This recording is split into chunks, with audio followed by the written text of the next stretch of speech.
미국이 발칵 뒤집혔습니다. 100조 원짜리 항공모함이 대서양 한복판에서 완전 정지된 겁니다. 5천 명의 승조원이 생사불명 상태에 빠졌고 72시간 안에 해결하지 못하면 인류 최대의 재앙이 될 상황이었죠.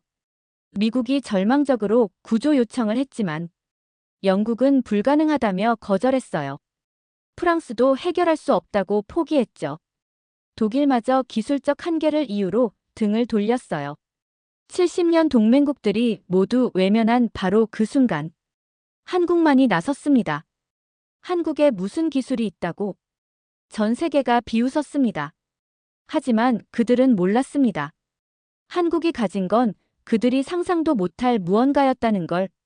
지금부터 당신이 보게 될 이야기는 한국인이라면 가슴이 터질 만큼 자랑스럽고 외국인이라면 경이로워할 그 놀라운 72시간의 기록입니다. 세상이 한국을 우러러보게 만든 바로 그 순간들을 지금 확인하세요. 전 세계가 포기한 순간 한국만이 나섰다. 새벽 6시 47분. 제가 런던 아파트에서 잠에서 깨어났을 때 휴대폰 알림이 미친 듯이 울리고 있었습니다. 무려 47개의 긴급 뉴스 알림이요. 첫 번째 알림을 열자마자 세상이 뒤바뀌었어요.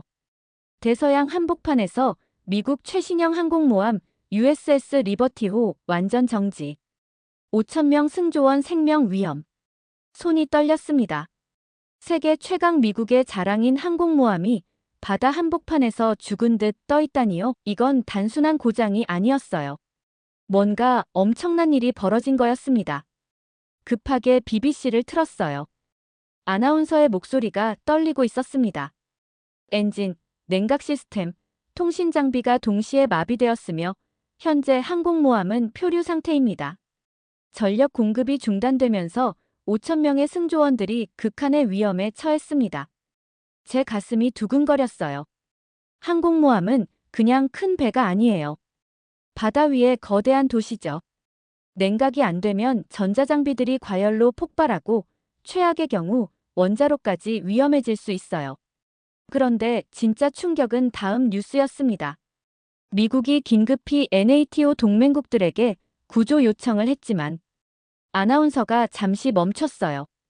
마치 믿을 수 없다는 듯이요. 영국, 프랑스, 독일, 이탈리아 모든 주요 동맹국이 기술적 한계를 이유로 지원을 거절했습니다. 뭐라고요? 저는 소파에서 벌떡 일어났어요. 70년 동맹국들이 모두 등을 돌렸다고요? 이건 단순한 기술 문제가 아니라 정치적 대재앙이었어요. CNN으로 채널을 돌렸을 때 더 경악스러운 장면이 펼쳐졌습니다. 미국 국방부 브리핑룸에서 한 장군이 굳은 표정으로 말하고 있었어요. 현재 상황에서 미국 단독으로는 해결이 불가능합니다. 국제적 도움이 절실한 상황이지만 그때였어요. 제 심장이 멈출 뻔한 순간이요. 화면 하단에 속보 자막이 떴습니다. 긴급 속보 대한민국, 미국 항공모함 구조 지원 의사 표명. 잠깐, 뭐라고? 저는 TV에 얼굴을 바짝 붙였어요. 다시 읽어봐도 똑같았습니다. 한국이 나선 거였어요. 세계 최강국들이 모두 포기한 상황에서 말이에요. 국제 전문가가 스튜디오에서 말하고 있었습니다. 정말 예상치 못한 전개입니다. 전통적 동맹국들이 모두 외면한 상황에서 한국만이 도움의 손을 내민 것입니다. 제 스마트폰이 울렸어요. 회사 동료 제임스였습니다. 엘리자, 뉴스 봤어? 세상이 완전히 뒤집혔어. 봤어요. 믿을 수 없어요. 항공모함이 멈춘 것도 충격인데 한국이 구하러 나섰다는 게 더 충격이야. 한국에 그런 기술이 있었어? 그 순간 저는 5년 전 서울에서의 기억이 떠올랐어요. 서울대 연구실에서 만났던 사람들, 그들이 보여준 놀라운 기술들, 그리고 뭔가 다른 접근 방식들이요. 제임스, 혹시 정말로 가능할 수도 있어요. 뭐가? 한국 사람들이 해낼 수도 있다는 거요. 전화를 끊고 다시 뉴스에 집중했어요. 이번엔 BBC에서 한국 전문가가 인터뷰하고 있었습니다. 한국의 조선 기술과 정밀 기계 기술은 세계 최고 수준입니다. 특히 위기 상황에서의 창의적 해결 능력은. 화면이 다시 미국 상황으로 바뀌었어요. 항공모함 USS 리버티가 파도에 무력하게 흔들리고 있었습니다.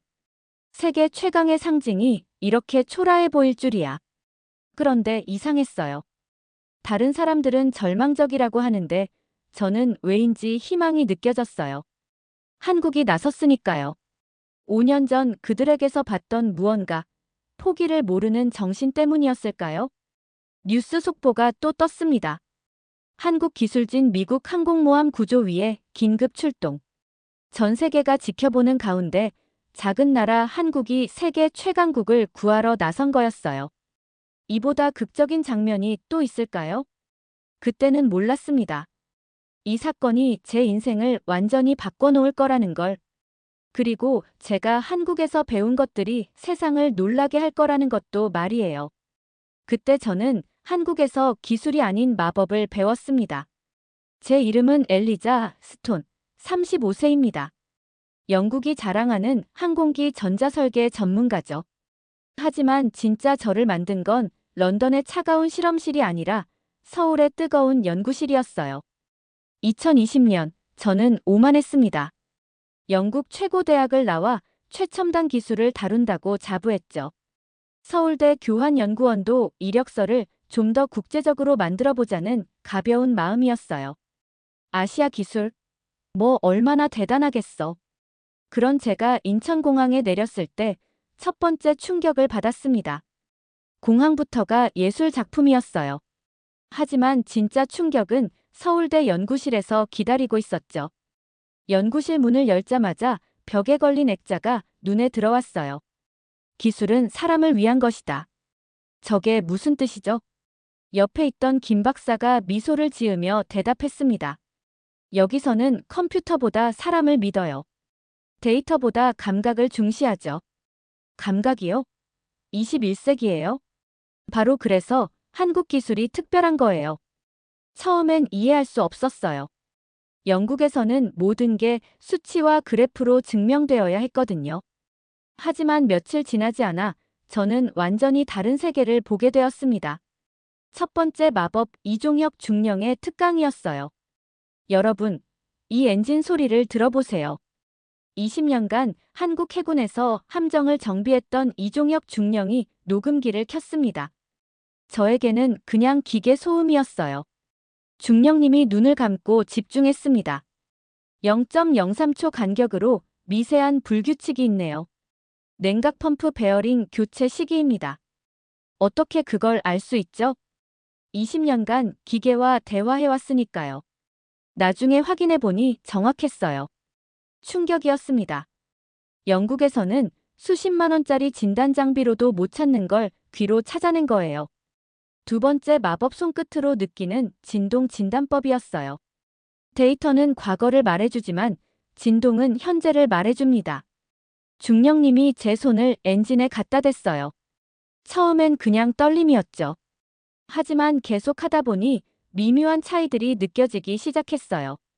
여기가 다른 곳보다 이상해요. 맞습니다. 그곳에 문제가 있어요. 말도 안 됐어요. 손가락으로 기계 내부를 들여다볼 수 있다니요? 세 번째 마법 3개월째 되던 날이었어요. 엘리자, 오늘 엔진 소리가 어때요? 김 박사가 일상적으로 물었어요. 그런데 그 순간 뭔가 이상한 걸 느꼈어요. 이번 실린더 쪽에서 평소보다 높은 소리가 나요. 마치 무언가를 호소하는 것 같아요. 김 박사의 눈이 커졌어요. 정확해요. 점화 플러그 교체 시기네요. 그때 제가 소름이 돋았어요. 정말로 기계와 대화를 하고 있었던 거예요. 가장 큰 마법 귀국 직전 이종혁 중령님과의 마지막 대화였어요. 엘리자, 한국에서 뭘 배웠다고 생각해요? 첨단 기술이요. 틀렸어요. 그럼 뭐죠? 마음이요. 기계를 대하는 마음, 사람을 믿는 마음, 그리고 포기하지 않는 마음이요. 마음이 기술이 될 수 있나요? 한국 기술의 핵심은 바로 그거예요. 마음이 기술이 되고 정성이 혁신이 되는 거죠. 그 말이 무슨 뜻인지 그때는 몰랐어요. 하지만 지금은 알아요.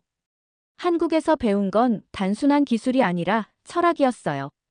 기계도 살아있는 존재로 보고 그들의 언어를 이해하려는 마음가짐이었죠. 런던으로 돌아와서도 저는 달라져 있었어요. 동료들이 최첨단 장비로 찾지 못하는 문제를 소리와 진동만으로 찾아냈어요. 사람들은 신기해했지만 저는 알고 있었어요.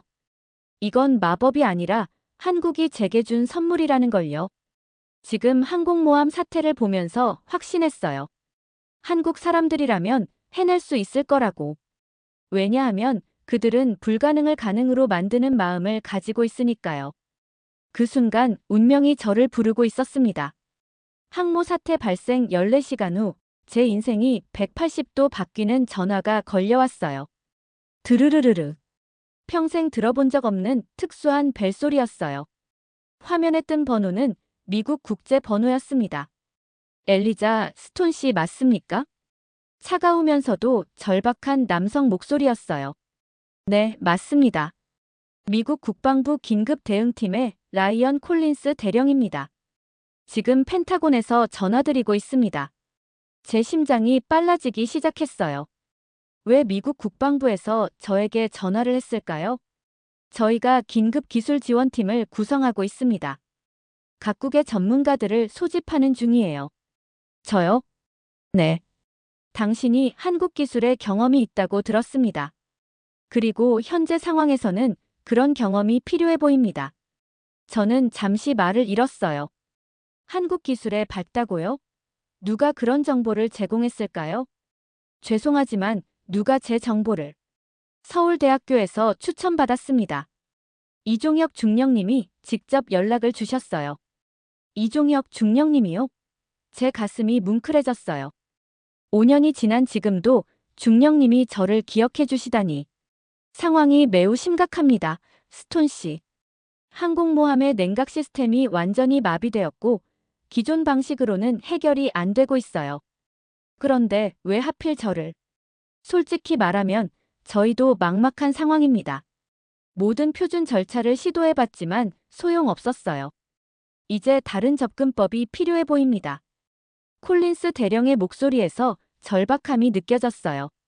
한국식 접근법이라는 게 뭔지 정확히는 모르겠지만 지금 상황에서는 시도해볼 가치가 있다고 판단했습니다. 언제까지 결정해야 하나요? 지금 당장이요. 전용기가 1시간 후 히드로 공항에서 대기할 예정입니다. 1시간이요? 미친 듯이 급한 상황이었어요. 한 가지만 확인하고 싶어요. 뭔가요? 다른 전문가분들은 어떤 분들인가요? 독일의 지멘스 수석 엔지니어, 프랑스의 탈레스 시스템 전문가, 그리고 몇 명의 미국 해군 기술진입니다. 하지만 콜린스 대령이 잠시 멈췄어요. 하지만 뭔가요? 당신이 유일한 비미국인 여성 전문가가 될 겁니다. 그리고 한국 기술 경험이 있는 유일한 사람이기도 하고요. 압박감이 느껴졌어요. 하지만 동시에 책임감도 들었습니다. 5천 명의 생명이 달린 일이었으니까요. 가능하겠습니까, 스톤 씨? 저는 창밖을 바라봤습니다. 런던의 흐린 하늘이 보였어요. 그런데 이상하게 마음이 결정되어 있었습니다. 갈게요. 정말입니까? 네. 하지만 한 가지 조건이 있어요. 무엇인가요? 저는 한국에서 기술이 아니라 감각을 배웠어요. 만약 제가 표준 절차를 따르지 않는다고 해도 믿어주셔야 해요. 콜린스 대령이 쓴웃음을 지었어요. 스톤 씨, 지금 상황이 얼마나 절망적인지 아세요? 매뉴얼로는 이미 실패했어요. 지금은 기적이 필요한 상황입니다. 그럼 갈게요. 정말입니까? 네. 하지만 한 가지 약속해 주세요. 뭔가요? 제가 한국에서 배운 방법을 끝까지 믿어달라는 거예요. 아무리 이상해 보여도요. 약속합니다. 전화를 끊고 저는 미친 듯이 짐을 쌌어요. 여권, 노트북, 그리고 가장 중요한 것들. 한국에서 가져온 작은 공구들과 이종혁 중령님이 주신 청진기까지요. 택시 안에서 뉴스를 확인했어요. 상황이 더욱 악화되고 있었습니다. 미국 항공모함 표류 20시간째, 국제사회 손 놓아. 동맹국 지원 거절로 미국 고립 심화. 한국만이 유일한 희망. 마지막 헤드라인을 보니 가슴이 벅찼어요. 한국만이 유일한 희망이라니. 그리고 그 희망의 한가운데 제가 서 있다니요. 히드로 공항에 도착했을 때 전용기가 이미 대기하고 있었어요. 기내에서 브리핑 자료를 받았는데 상황이 생각보다 훨씬 심각했어요. 엔진 완전 정지. 냉각 시스템 전면 마비. 통신 장비 작동 불능. 5,000명 승조원 고립. 마지막 페이지에 적힌 문구가 제 심장을 멈췄어요. 현재 18시간 경과. 72시간 내 해결 필수. 실패 시 인류 역사상 최대 해상 재앙 불가피. 전용기가 대서양을 건너 항모 근처 해역의 임시 착륙장에 도착한 후 다시 헬리콥터로 USS 리버티까지 이동하는 일정이었어요. 비행기가 이륙하면서 저는 창밖을 바라봤어요. 런던의 불빛들이 점점 작아지고 있었어요. 그리고 저 멀리 대서양 너머에서는 5,000명이 저를 기다리고 있었죠. 이종혁 중령님, 제가 정말 해낼 수 있을까요? 하늘에 대고 속삭였어요. 그때 중령님의 목소리가 들리는 것 같았어요. 엘리자, 한국이 당신을 선택한 건 우연이 아니야. 준비됐어? 준비됐어요. 한국에서 배운 모든 것을 쏟아부을 준비가요. 그때 저는 전 세계가 우리를 비웃고 있다는 걸 깨달았습니다. 헬리콥터가 USS 리버티 갑판에 착륙하는 순간 저는 압도당했어요. 항공모함이 이렇게 거대할 줄이야. 마치 바다 위에 떠 있는 거대한 도시 같았습니다. 하지만 더 놀라운 건 분위기였어요. 승조원들의 얼굴에 절망이 가득했거든요. 스톤 박사님이시죠? 키 190cm는 좋게 되는 미국 해군 장교가 다가왔어요. 하지만 얼굴은 완전히 지쳐 있었죠. 네, 엘리자 스톤입니다. 마이클 부기장입니다. 현재 수리 총책임자고요. 솔직히 말하면 마이클 부기장이 한숨을 쉬었어요. 당신이 마지막 희망입니다. 브리핑룸으로 가는 길에 다른 전문가들을 만났어요. 그런데 첫인상부터 좋지 않았습니다. 여기 계신 분이 한국 기술 전문가라는 독일 지멘스 수석 엔지니어 한스 밀러가 저를 위아래로 훑어보며 말했어요. 그 시선에 비웃음이 섞여 있었죠. 안녕하세요. 반갑습니다. 그런데 한국 기술이라는 게 구체적으로 뭔가요? 우리는 이미 독일 최첨단 진단 장비를 다 써봤거든요. 프랑스 탈레스 시스템 전문가 피에르 르네도 끼어들었어요. 맞습니다. 프랑스 항공우주 기술로도 해결이 안 되는데 한국에서 뭘 더 할 수 있다는 거죠? 그 순간 저는 깨달았어요. 이들은 한국을 완전히 무시하고 있다는 걸요. 미안하지만 솔직히 의문이에요. 한스가 냉소적으로 웃었어요. 동양 기술로 서양이 못한 걸 할 수 있다고 보세요? 피에르도 고개를 저었어요. 21세기에 무슨 전근대적 방법을 쓴다는 거죠? 그때 제 안에서 뭔가가 끌어올랐어요. 한국을 무시하는 저들의 태도가 너무 화가 났거든요. 한번 해보시겠어요? 뭘요? 실제 현장을 가서 문제를 찾아보는 거요. 데이터 말고 실제로요. 한스가 비웃었어요. 데이터가 모든 걸 말해주는데 뭘 더 보겠다는 거예요? 한국에서는 기계의 목소리를 들어요. 목소리라고요? 피에르가 코웃음을 쳤어요. 기계가 말을 한다고요? 네, 합니다. 저는 단호하게 대답했어요.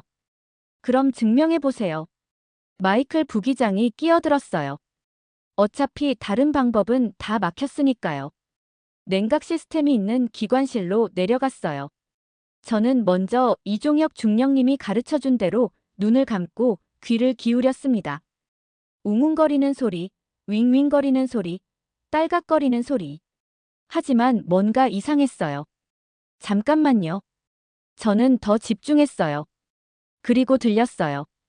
아주 미세한 차이지만 분명히 들렸어요.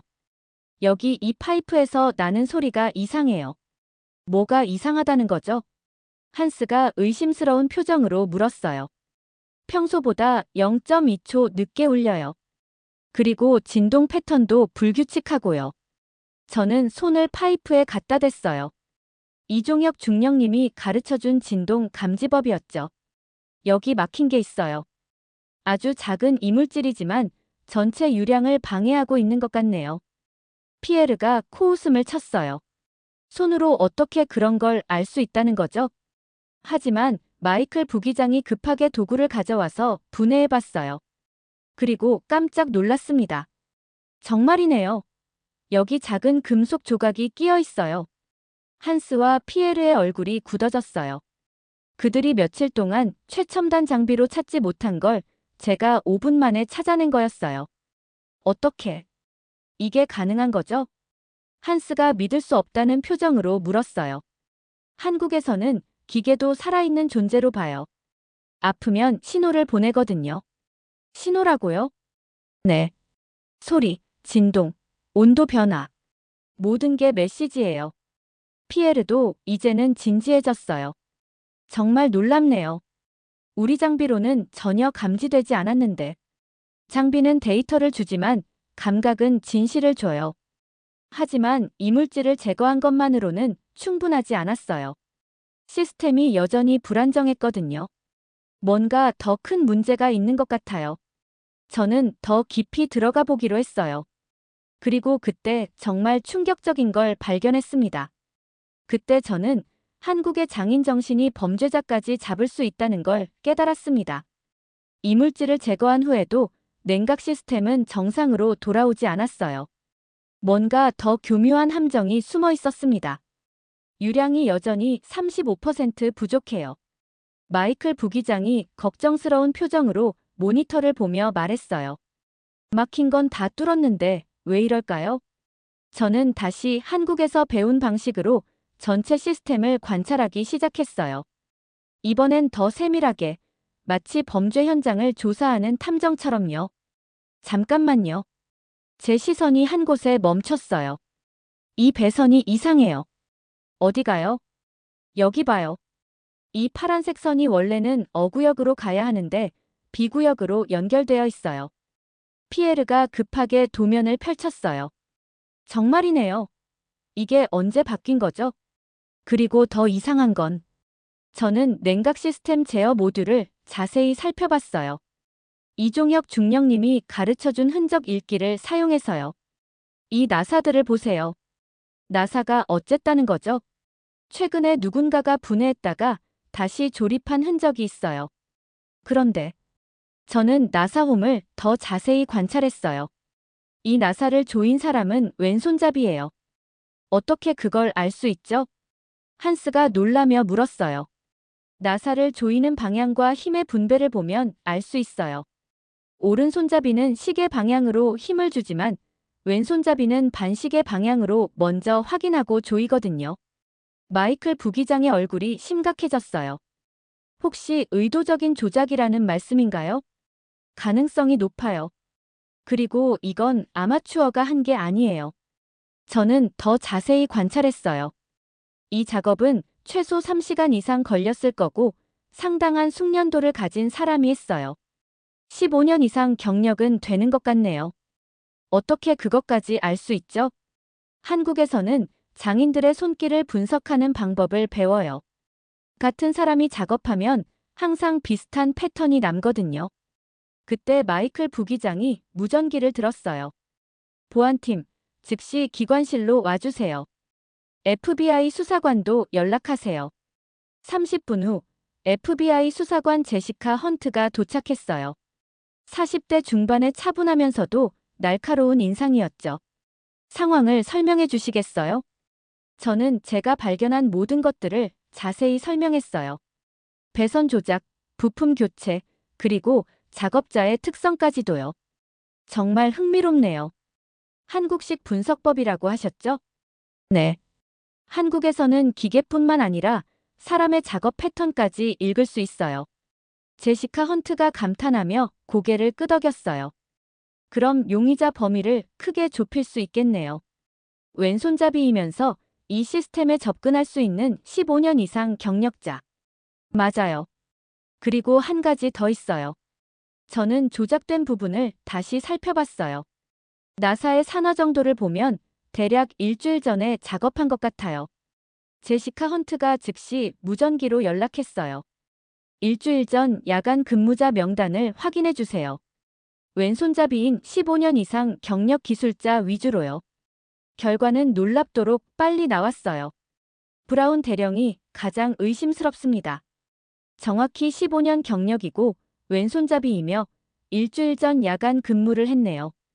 개인적인 문제가 있었나요? 심각한 도박 빚이 있다고 합니다. 최근 50만 달러까지 늘어났어요.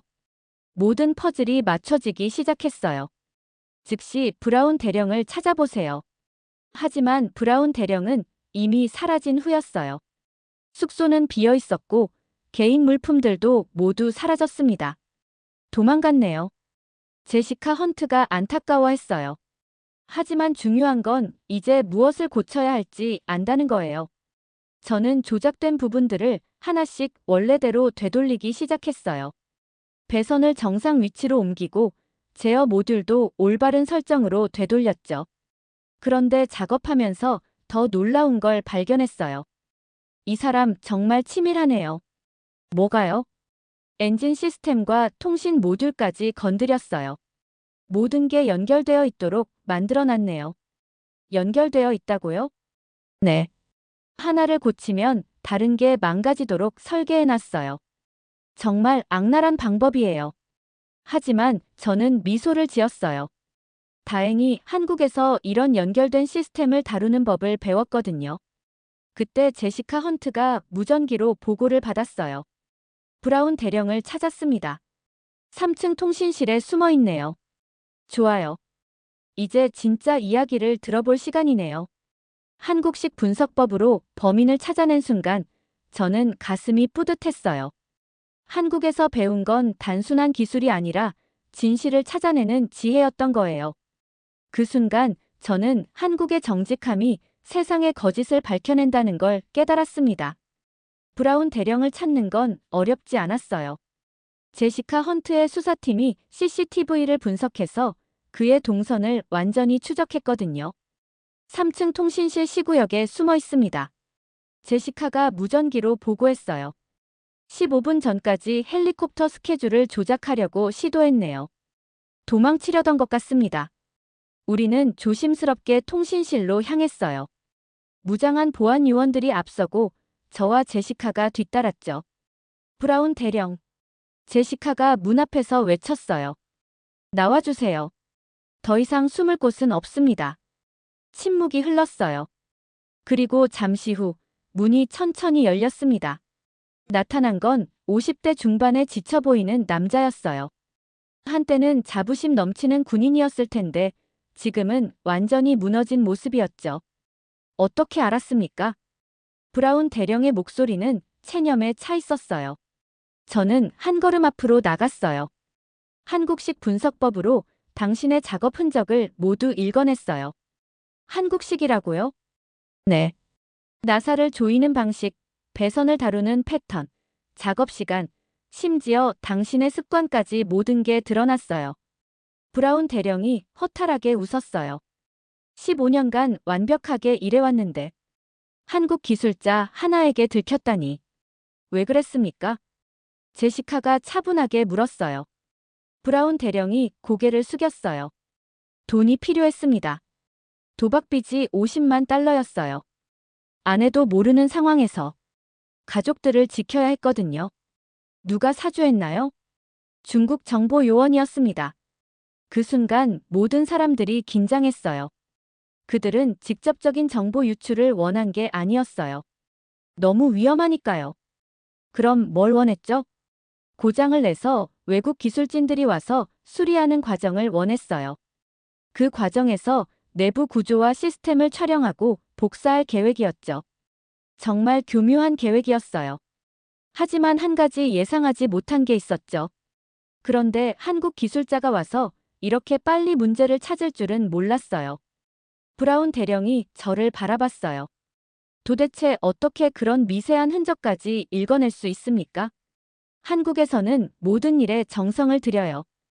그리고 정성을 들이면 진실이 보이거든요. 정성이요? 네.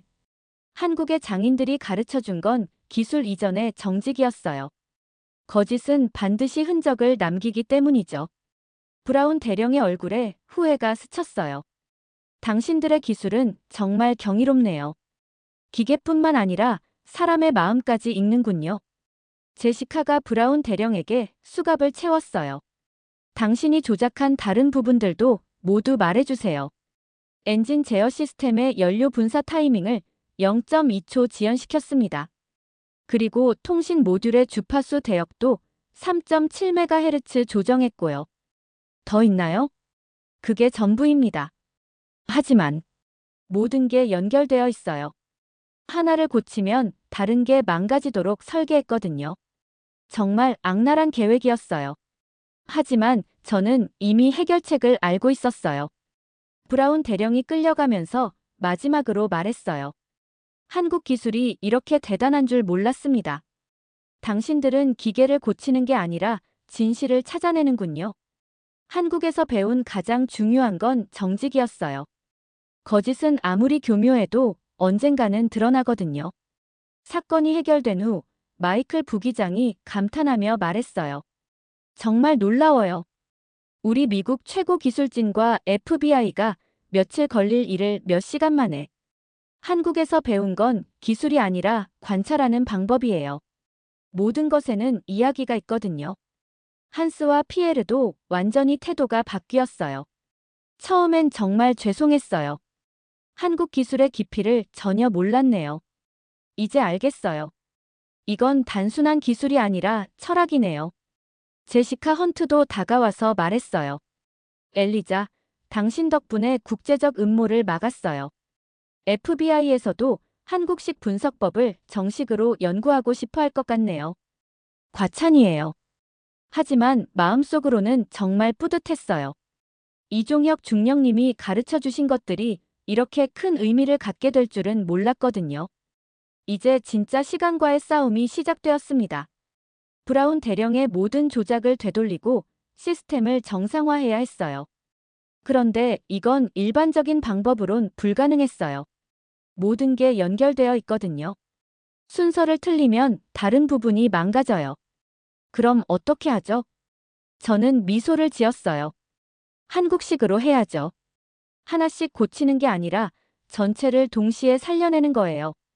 이제 진짜 한국 기술의 진가를 보여줄 시간이었어요. 그 순간 저는 한국의 마음이 세계를 구원할 수 있다는 걸 깨달았습니다. 브라운 대령의 자백으로 모든 조작 부분을 파악했지만 남은 시간은 고작 12시간이었어요. 절망적인 상황이었죠. 72시간이 절대 데드라인입니다. 마이클 부기장이 떨리는 목소리로 말했어요. 사고 발생 후 60시간이 지났습니다. 12시간 안에 해결 못하면 원자로 냉각 시스템까지 연쇄 반응으로 마비될 수 있어요.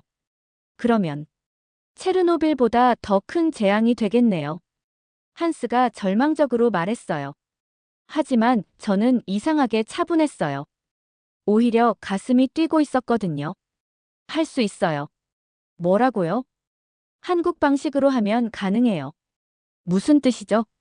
서양식은 하나씩 순서대로 고치잖아요. 하지만 한국에서는 모든 걸 하나의 생명체로 봐요. 피에르가 의아해했어요. 생명체라고요? 네. 이 항공모함도 살아있는 거예요. 심장이 아프면 다리도 아픈 거죠. 저는 이종혁 중령님의 가르침을 떠올렸어요. 위기 상황에서는 부분이 아니라 전체를 봐야 한다. 마치 의사가 환자를 치료하듯이. 구체적으로 어떻게 하죠? 모든 시스템을 동시에 작업해야 해요. 엔진, 냉각, 통신이 서로 대화하면서 함께 살아나도록요. 한스가 고개를 저었어요. 너무 위험해요. 하나라도 실수하면 모든 게 망가져요. 하지만 지금은 선택의 여지가 없어요. 저는 팀을 세 그룹으로 나눴어요. 한스님은 엔진팀, 피에르님은 통신팀, 저는 냉각팀을 맡을게요. 하지만 각자 따로 하는 게 아니라 하나의 오케스트라처럼 연주해야 해요. 오케스트라요? 네. 제가 지휘자가 될게요. 제 신호에 맞춰 모든 작업을 동시에 진행하는 거예요. 이것이 바로 한국식 전체 조율 작업법이었어요. 작업이 시작되었어요. 저는 냉각 시스템 배선을 원래대로 되돌리면서 동시에 다른 팀의 작업 소리를 들었어요. 한스님, 엔진 연료 분사 타이밍을 조정할 때 제가 냉각 펌프를 동시에 재시작할게요. 언제요? 지금부터 3분 후에요. 제가 카운트다운 할게요. 피에르님, 통신 모듈 주파수는 엔진 진동이 안정된 후 정확히 30초 뒤에 맞춰주세요. 어떻게 그 타이밍을 알 수 있죠? 들으면 알아요. 한국에서 배운 방법이에요. 8시간이 지났을 때 첫 번째 위기가 왔어요. 엘리자, 냉각 펌프가 작동을 안 해요. 왜 그럴까요? 저는 다시 펌프 소리에 귀를 기울였어요. 그리고 깨달았어요. 아, 이건 브라운 대령이 건드린 게 아니에요. 원래 이 펌프 자체가 수명이 다한 거예요. 그럼 새 부품을 가져와야겠네요. 시간이 없어요. 그리고 바다 한복판에서 새 부품을 어디서 구하죠? 그때 저는 한국에서 배운 창조적 조합법을 떠올렸어요. 만들면 돼요. 만든다고요? 이 벨트와 이 스프링, 그리고 저기 있는 소형 모터를 조합하면 임시 펌프를 만들 수 있어요. 그런 게 가능해요? 한국에서는 없는 걸 만드는 게 일상이에요. 3시간 동안 저는 손으로 직접 부품들을 다듬고 조립했어요. 완벽하지는 않았지만 작동했어요. 와, 정말 돌아가네요. 마이클 부기장이 놀라워했어요. 한국식 즉석 제작이 이렇게 효과적일 줄이야. 이게 바로 한국 정신이에요. 없으면 만들고 안 되면 될 때까지 하는 거죠. 남은 시간은 1시간. 마지막 점검 시간이었습니다. 모든 시스템을 동시에 재시작해야 해요. 하나씩 켜면 안 돼요. 왜요? 서로 연결되어 있어서 순서가 틀리면 다시 문제가 생길 수 있어요. 저는 카운트다운을 시작했습니다. 5, 4, 3, 2, 1. 지금. 엔진이 돌아가기 시작했어요. 동시에 냉각 시스템이 작동하고 통신 장비에도 불이 들어왔어요. 처음에는 불안정했어요. 진동이 심하고 소음도 컸죠. 하지만 점차 안정되기 시작했어요. 됐어요. 모든 시스템이 정상이에요. 마이클 부기장이 환호했어요. 데드라인 30분을 남기고 USS 리버티는 다시 살아났어요. 믿을 수 없어요. 한스가 감동받은 표정으로 말했어요. 한국 방식이 서양 기술로 안 되는 걸 해냈어요. 이건 기술이 아니라 마음이에요. 저는 지친 목소리로 대답했어요. 한국에서 배운 건 기계를 고치는 방법이 아니라 불가능을 가능으로 만드는 정신이었어요. 그때 함장실에서 연락이 왔어요. 전 승조원에게 알립니다. USS 리버티 정상 항해 가능. 5,000명의 환호성이 항공모함 전체를 울렸어요. 그 순간 저는 눈물이 났어요. 한국에서 배운 작은 감각이 세계 최강의 항공모함을 구한 거였어요. 그때 저는 한국이 세상에 준 선물의 진짜 의미를 깨달았습니다. USS 리버티 구조 성공 일주일 후, 저는 믿을 수 없는 곳에 서 있었어요. 백악관 오벌 오피스. 미국 대통령 바로 앞에서요. 엘리자 스톤에게 미국 최고 민간인 훈장인 프레저덴셜 메덜 어브 프리덤을 수여합니다. 대통령이 직접 목에 메달을 걸어주는 순간 온몸에 전율이 흘렀어요. 당신이 보여준 것은 단순한 기술적 우수성이 아니었습니다. 대통령의 목소리가 떨렸어요. 전통적 동맹국들이 모두 등을 돌린 절망적 순간에 한국에서 배운 정신으로 5,000명의 생명과 미국의 자존심을 구해주었습니다. 시상식 후 기자회견장은 완전 아수라장이었어요. 엘리자 씨, 한국 기술의 핵심이 뭡니까? 기술이 아니라 철학이에요. 모든 것을 생명체로 보는 관점이죠. 구체적으로 어떤 부분이 결정적이었나요?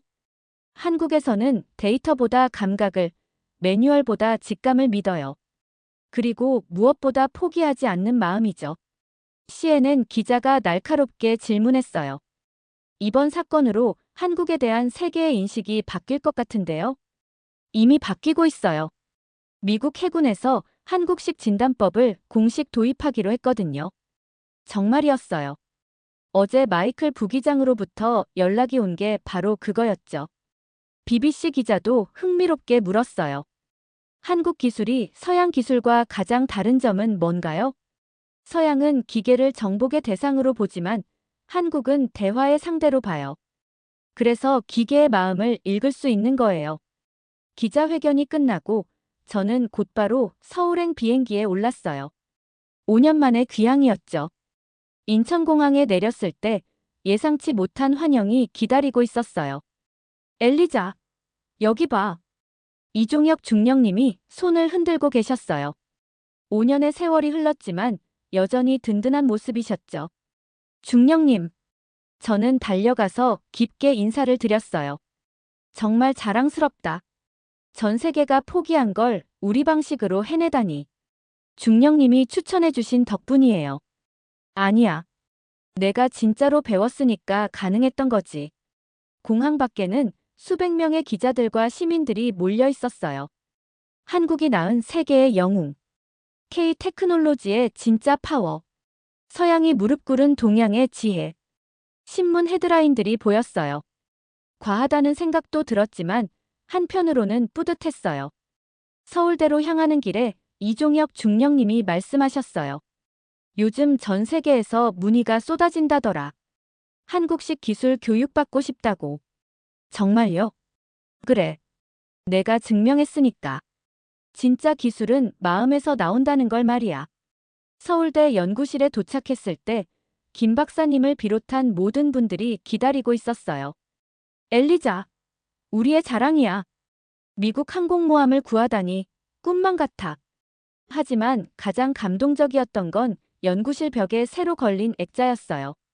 기술은 마음에서 나와 세상을 구한다.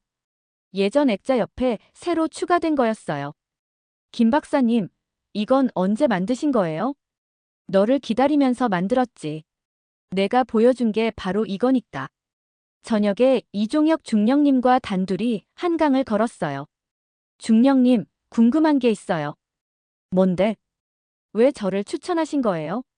한국에는 저보다 훨씬 뛰어난 기술자들이 많잖아요. 중령님이 잠시 걸음을 멈추셨어요. 바로 그것 때문이야. 네. 한국 사람이 아무리 잘해도 세상은 당연하다고 생각해. 하지만 외국인이, 그것도 영국 사람이 한국 방식으로 미국을 구했다. 이보다 확실한 증명이 어디 있겠어? 정말 깊이 생각하신 거였어요. 그리고 한 가지 더. 내가 한국에서 배운 건 기술이 아니라 마음이었어. 그 마음을 세계에 전해주길 바랐지. 마음이요? 그래. 한국의 마음. 포기하지 않는 마음, 정직한 마음, 그리고 모든 걸 생명으로 보는 따뜻한 마음 말이야. 한강 야경을 바라보며 저는 깨달았어요. 제가 한국에서 배운 건 정말 기술이 아니었어요. 세상을 바라보는 새로운 눈이었고 불가능을 가능으로 만드는 마음이었어요. 공항에서 런던으로 돌아가는 비행기를 기다리며 저는 혼잣말을 했어요. 세상이 정말 놀란 건 항모가 멈춘 사건이 아니었어요. 창밖 서울의 불빛을 바라보며 말했죠. 한국에서 배운 기술로 미국을 살린 한 외국 여성의 직감. 아니, 한국이 세계에 전해준 마음의 힘이었어요. 그게 바로 이 모든 이야기의 진짜 의미였어요. 한국은 기술을 준 게 아니라 마음을 준 거였어요. 그리고 그 마음이 세상을 구한 거였죠.